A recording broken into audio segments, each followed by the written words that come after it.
पढ्ने बेला अरू च्यानल जोइन भयो, पेपर देख्दा सुबिसु याद आयो, के गर्छौ नि अब यस्तै छ चलनमा, के गर्छौ नि अब।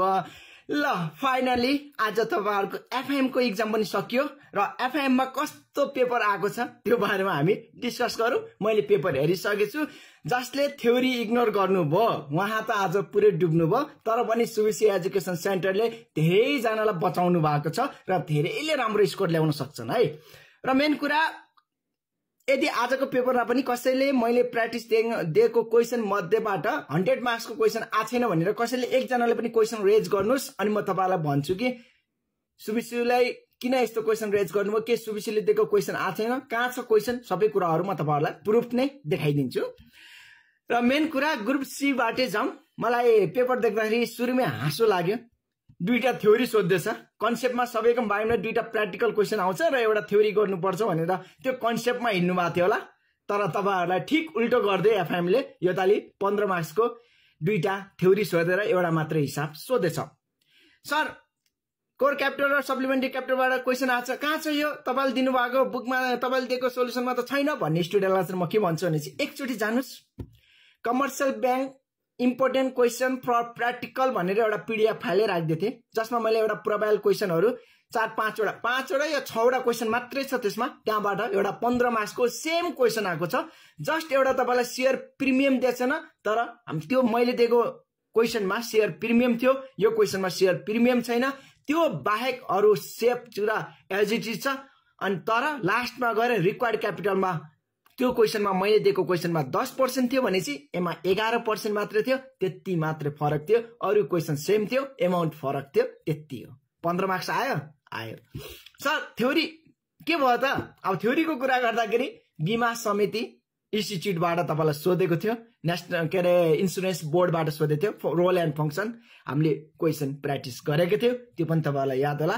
र यो दुईटा भइसक्यो, पुगिहाल्यो। अब अर्को क्वेशन के डिस्कस गर्ने है, 17 पनि गरिदिनु पर्छ कि रिस्क म्यानेजमेन्टको बारेमा सोधेको थियो। रिस्क म्यानेजमेन्ट तपाईले वहाँ पनि पढ्नु भयो होला है, कर्पोरेट फाइनान्समा पनि एउटा रिस्क म्यानेजमेन्ट च्याप्टर थियो। यदि पुरानो कोर्समा चाहिँ थियो रिस्क म्यानेजमेन्टको क्वेशन, तर नयाँ क्वेशनमा त अब तपाईहरुले के पढ्नु होला, रिस्कहरुको कुराहरु कसरी म्यानेज गरिन्छ भन्ने कुराहरु इम्पोर्टेन्स। मैले चाहिँ टाइप्स अफ रिस्कको कुरा गर्थे, तर टाइप्स अफ रिस्कको पनि दुईटा क्वेशन सोधेको थियो, एउटा क्रेडिट रिस्कको र लिक्विडिटी रिस्कबाट क्वेशन सोधेछ। कसरी मिनिमाइज गर्न सकिन्छ हामीले क्रेडिट रिस्क र लिक्विडिटी रिस्क भनेर क्वेशन सोधेको थियो। केही पनि थिएन, राम्रोसँग क्रेडिट रिस्क र लिक्विडिटी रिस्कको बारेमा डेफिनेसन पढेपछि त्यो पोइन्ट होला तपाईले मजाले कभर गर्न सक्नुहुन्छ। त्यही पनि तपाईहरुले यो क्वेशन छोडेर 18 र 19 चाहिँ गर्नु भयो होला, नत्र भने दुईटा थ्योरी गर्दा पनि इजी नै आथ्यो। र मैले राखिदिसकेको क्वेशन थियो, त्यहीबाट तपाईलाई यो 30 मार्क्सको क्वेशन आथ्यो।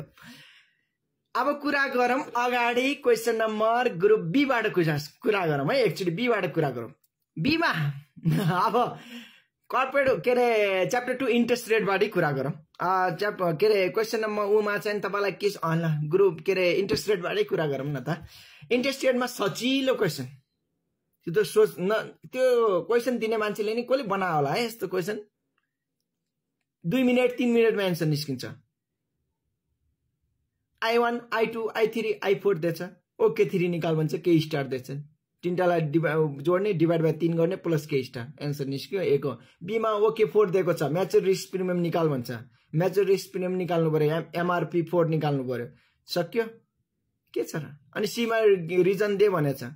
अनि यो क्वेशन त मैले प्र्याक्टिस गर्न दिएथे, इन्ट्रेस्ट रेटबाट धेरै क्वेशन पनि दिएथेन, 6-7 वटा क्वेशन दिएथे, 10 वटा होला, 10 वटा समथिङ 10 वटा क्वेशन होला।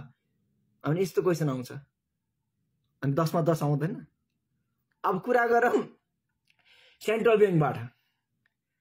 हिजो राति मैले एउटा भिडियो हालेको थिएँ, याद छ होला भनेपछि तपाईहरुले त्यो भिडियो राम्रोसँग सुन्नु भएको थियो नि। त्यहाँ एउटा लाइन भनेको थिएँ मैले सेन्ट्रल ब्याङ्कमा।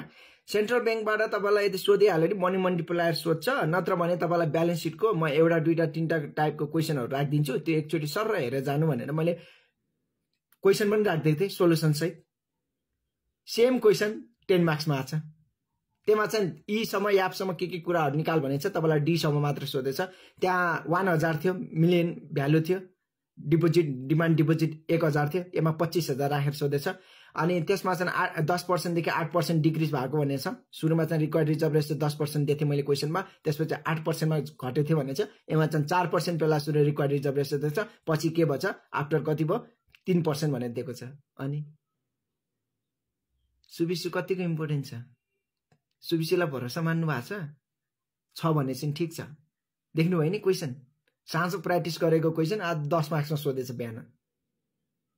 अनि अब भन्नुहोस् न सुबिसु कतिको इम्पोर्टेन्ट छ? अनि त्यसपछि उवाला क्वेसन मैले 2074 मा एउटा क्वेसन राखेको थिएँ, डिपोजिट विथड्र गर्ने होला अनि पोर्टफोलियो निकाल्ने एनएबी को लास्टमा भनेर तपाईलाई इन्भेस्टमेन्ट कम्पनीजबाट हिजो अस्ति राखिदिसके त 74 सालको एउटा क्वेसन। त्यहाँबाट एउटा छोटो के अरे एसेट दिएछ, लायबिलिटिज दिएछ, सेयर आउटस्ट्यान्डिङ दिएछ, अनि तपाईलाई डिमान्ड डिपोजिट विथड्र गरेको छ, नम्बर अफ सेयर निकाल एनएबी निकाल भनेर लास्टमा सोधेको छ। अनि 5 मार्क्समा। अब भन्नुहोस् न सुबिसुले जान्न चाहन्छ। अनि त्यसपछि इन्सुरेन्स कम्पनीजबाट तपाईलाई हिसाब पनि सोधेछ 5 मार्क्समा। त्यो एउटा फिक्स एन्युटी वाला एउटा मैले फर्मुला राखिदिएँ, C * PBIFA I, N divided by वाला क्वेसन छ। CBA के अरे C * PBIFA I, M * 1 + R को पावर n भन्ने वाला फर्मुला लगाउने हो त्यसमा, त्यो क्वेसनमा। अनि एउटा क्वेसन प्र्याक्टिस गर्ने दिन्छु तपाईले इन्सुरेन्स कम्पनीजको त्यो प्र्याक्टिकल क्वेसनमा हेर्नुस् त। राख्दैछु त फिक्स एन्युटिजको क्वेसन पनि। अनि तपाईलाई अर्को क्वेसन के सोधेछ? Pension फन्डबाट theory सोधेछ। के थ्योरी सोधेछ? मेथड्सहरु के क्याल्कुलेसन गर्छ? तपाईलाई तीनटा मेथड त थाहा थियो नि, तीनटा मेथडको क्वेसन हो त हामीले धेरै प्र्याक्टिस गरे। अनि त्यो कुराहरु किन लेख्नु भएन त? अब भन्नुस् सुबिसु कतिको इम्पोर्टेन्ट छ? अनि तपाईलाई अर्को सोधेछ PEARLS पल्स फ्रेमवर्कबाट क्वेसन सोधेछ। त्यो क्वेसन पनि मैले राख्दैछु 2 मार्क्समा, अनि त्यसको मिनिङहरु सबै डेफिनेसनहरु राख्दैछु। लङ क्वेसनमा पनि कसरी इभालुएसन गर्छ सेभिङ एन्ड कर्पोरेटिभमा भनेर राख्दिएको छु। अब भन्नुस् न।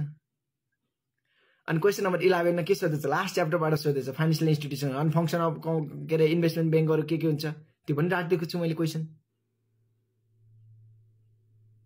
राखे छैन भने चाहिँ भन्नुस् न। सुबिसुकोमा भरोसा मानेर मैले दिएको क्वेसनमा त प्र्याक्टिस गरेछु भन्नुस् न। अब प्र्याक्टिस नगर्ने स्टुडेन्टलाई त म केही पनि भन्दैन, उहाँहरूले के गर्नुभयो कसो गर्नुभयो, तर प्र्याक्टिस गरेको स्टुडेन्टले एटलिस्ट भनिदिनु त आएको छैन भनेर क्वेसन। अनि ग्रुप ए मा के सोधेछ? अब ग्रुप ए मा के सोधेछ भन्नु न। त्यो इन्फ्लेसन निकाल भनेर सोधेछ, त्यो जोड्न आउनु नोमिनल इन्ट्रेस्ट रेट निकाल भनेर सोधेछ। त्यस्तो क्वेसन सोध्छ 2 मार्क्समा हिसाब। अनि तपाईलाई त्यो रिस्क वेटेड एसेट निकाल भनेछ, टोटल भ्यालु दिएछ, त्यसलाई मल्टिप्लाई गर्ने जोड्ने हो। अरु के छ? ब्रोकर एन्ड डिलर त तपाईले दिनै भएको थिएन सर, यो कहाँ पाउँछ? अरे इन्भेस्टमेन्ट ग्रुपमा तपाई जोइन भएको छैन, त्यहाँ बढी राख्नु भएको थियो इन्भेस्टमेन्टमा।